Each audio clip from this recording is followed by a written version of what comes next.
दोस्तों, आज का टॉपिक है how to clear your bad karma. अपने बुरे कर्मों को कैसे साफ करें। नमस्ते दोस्तों, मैं अनुराधा वाणी में आपका स्वागत करती हूँ। कभी कभी ऐसा होता है ना कि हम बहुत मेहनत करते हैं, लेकिन फिर भी हमारे जीवन में रुकावटें आती रहती हैं और काम बनते बनते बिगड़ जाते हैं। मन अशांत रहता है और रिश्तों में तनाव आ जाता है। ऐसे में हम कहते हैं कि पता नहीं मेरे साथ ही ऐसा क्यों होता है। और आज की इस वीडियो में हम बात करेंगे how to clear your bad karma, यानी अपने बुरे कर्मों को कैसे साफ करें, और वो भी बिना डरे, बिना अपराध बोध के, सिर्फ पॉजिटिव तरीके से। और वीडियो को अंत तक जरूर देखिएगा, क्योंकि अंत में मैं एक उपाय बताऊंगी। कर्म क्या होते हैं दोस्तों? कर्म का मतलब सिर्फ यह नहीं कि आपने क्या किया, बल्कि यह भी है कि आपने क्या सोचा है, क्या बोला है और किस भावना से किया है। गुस्से में बोले गए शब्द, किसी का दिल दुखाना, किसी की मदद ना करना, जबकि हम कर सकते थे, ये सब कर्म बन जाते हैं। लेकिन याद रखिए, कर्म सजा नहीं होते, कर्म सीख होते हैं। और सबसे अच्छी बात यह है कि कर्म बदले जा सकते हैं। और सबसे बड़ा सत्य, भगवान या यूनिवर्स आपको दंड देने में विश्वास नहीं रखता, वह आपको सुधारने में विश्वास करता है। अगर आज आपको यह वीडियो मिला है तो इसका मतलब आपके अच्छे कर्म जागने लगे हैं। बुरे कर्म तभी कटते हैं जब इंसान जागरूक हो जाता है। बुरे कर्म साफ करने के 5 पॉजिटिव तरीके। पहला है उसमें एक्सेप्टेंस। सबसे पहला कदम है स्वीकारना।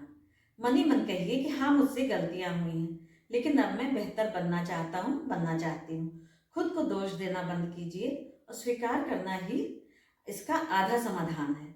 और दूसरा है क्षमा मांगना और क्षमा करना।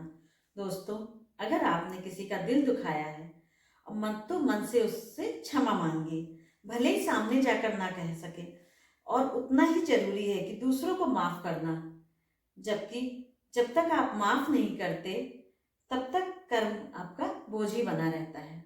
और तीसरा तरीका है सेवा और मदद।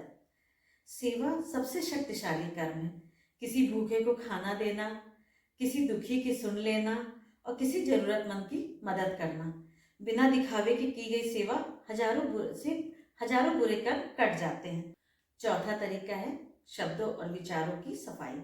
आज से एक छोटा संकल्प लीजिए कि मैं कभी भी कटु शब्द नहीं बोलूंगा, मैं किसी का बुरा नहीं सोचूंगा, क्योंकि विचार ही भविष्य बनाते हैं। हमारे शब्दों और विचारों की जब सफाई हो जाएगी, ना हम किसी के लिए बुरा बोलेंगे ना सोचेंगे, तो हमारे विचार बहुत ही अच्छे होंगे, तो हमारा भविष्य भी बहुत अच्छा होगा, क्योंकि हमारे कर्म भी अच्छे हो जाएंगे, बुरे कर्म कटने लगेंगे।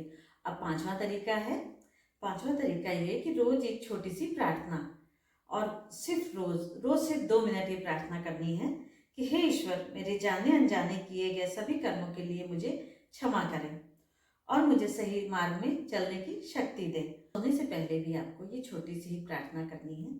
आंखें बंद करें, गहरी सांस लें और मन में कहें कि आज से मेरे कर्म शुद्ध हो रहे हैं, मैं प्रेम, करुणा और सच्चाई के रास्ते पर हूँ। इसे 7 दिन आप करें, देखिए आप खुद में कितना बदलाव महसूस करेंगे। और याद रखिए दोस्तों, कोई भी इंसान बुरे कर्मों से भरा हुआ नहीं होता, बस कुछ गलतियां होती हैं और उन्हें सब सुधारने का मौका भगवान हमेशा हमें देता है। अगर ये मेरा छोटा सा वीडियो आपके दिल को छू गया हो तो मेरे वीडियो को लाइक करें, सब्सक्राइब करें और ऐसी ही पॉजिटिव वीडियो देखने के लिए मेरे चैनल को सब्सक्राइब करें। थैंक यू दोस्तों।